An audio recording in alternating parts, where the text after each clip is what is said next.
All right, Larry Krueger here for the Pig and the Pickle Krueger Show at Levi's Stadium after the 49ers lose to the LA Rams. 12-6 was the final. And, of course, we're brought to you by Pig and a Pickle, the best barbecue in all of Northern California. Check them out. They're in Emeryville. They're in Corte Madera. They're open 7 days a week from 11 a.m. till 8 p.m. or until they run out. And we're also brought to you by Sharp Corner Sports Cards and Collectibles, 205 Cypress Avenue in Pacific Grove, California, along the Monterey Peninsula. Thanks to Anthony Catania. He's at 831-521-5264. All right, let's talk a little bit about this one. Niners lose 12-6 to the Rams. Why did the Niners lose this game? They couldn't do anything offensively. Absolutely nothing offensively. They just couldn't do anything. Niners first half had 1 field goal and 6 punts. The Rams had a 17-play drive in the third quarter and scored a field goal to tie the game at 6-6. Stafford burned Mooney Ward for a 51-yard vertical to Puka Nacua in that to set up a 27-yard field goal to make it 9-6 in the fourth quarter. And then Brock Purdy on 2nd 11 from the 34 in the fourth quarter got over-aggressive, went deep to Juwan Jennings and overthrew him, and Darius Williams picked it off. So that was pretty much the ball game. The Rams then on their final possession, the Rams got the ball back with 5 minutes and 14 seconds left in the game, and you would think the Niners, all they could, that they could just get a stop. They could have gotten one more try.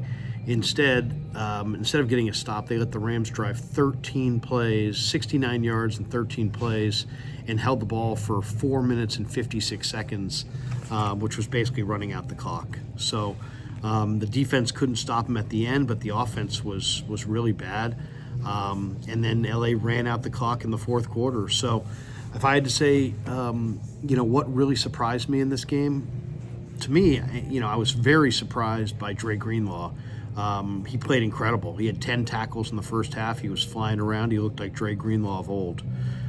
Greenlaw really surprised me. I really didn't expect him to come back at that level, and he came back at a really, really high level. So that was great to see. As far as players who shined and players who didn't, George Kittle had a 33-yard reception in the first half.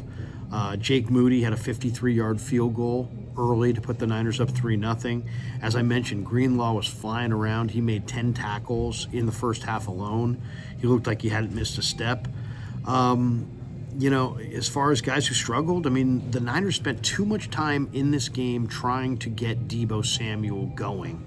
And it was futile. And Deebo dropped a would-be touchdown on the 49ers' first drive of the third quarter. It was a huge play in the game. Moody came on and made another 47-yard field goal to give the Niners a 6-3 lead. But those were the only points they would get. Joshua Carty, the former Stanford Cardinal, connected from 48, 23, 27, and 29 yards out. 4 field goals for Joshua Carty, and it was enough to beat the 49ers. Darius Williams with that fourth quarter interception in the end zone was the biggest play of the game. The Niners, for whatever reason, came out in this game just absolutely intent on getting Deebo Samuel the ball. He had 2 carries and 3 targets, but only 13 yards early on. They force-fed him all night long. He had a key drop in the fourth quarter on that touchdown, would-be touchdown, and the Niners lose this one 12-6. So 49ers fall to 6-8. They almost assuredly are not going to the playoffs. The Rams go to 8-6. And this is an amazing turnaround for the Rams. They looked awful against Miami just a short time ago. What the Niners didn't do enough in this game, the big question coming in is, could the 49ers affect Matthew Stafford and disrupt the Rams' top 10 passing game? And the Niners couldn't do that enough. If you pressure Stafford, if you hit Stafford, he typically throws you picks. He threw the Niners picks. They dropped them. They had 2 or 3 opportunities at interceptions in this game, and they dropped them. So there you go.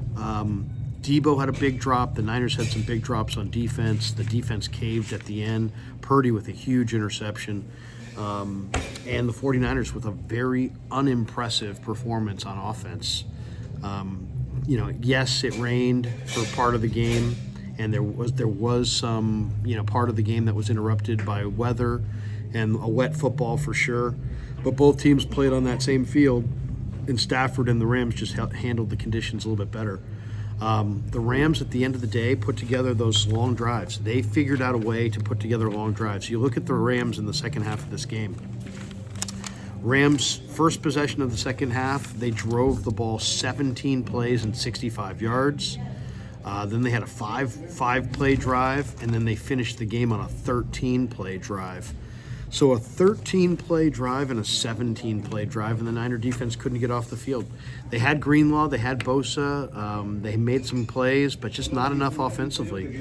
Garendo, for the most part, got stymied. Ricky Pearsall continues to be a kind of a non-factor. Deebo Samuel, though, was the guy that they were intent on getting going in this game. He said, I'm not struggling, I just didn't get the ball. You got the ball today. The ball came your way, and you didn't produce. You are struggling. You know, you can say whatever you want, but what we just saw right there was you struggling and you dropping a key touchdown in the second half that probably could have won this game. All right, that's going to do it for us. And we're going to go into the locker room, talk to Shanahan and the players, and we're going to come back up. I'll be on the KMBR post-game show, and then join me on the Pig and a Pickle Krug show for full post-game, including Kev and Danny and Rye and Red, and everybody will be in the house tonight. Damon, so should JD possibly. Ugly game and kind of an ugly end to an ugly season for the 49ers. 12-6 as the 49ers playoff hopes dealt the death blow tonight here at Levi's.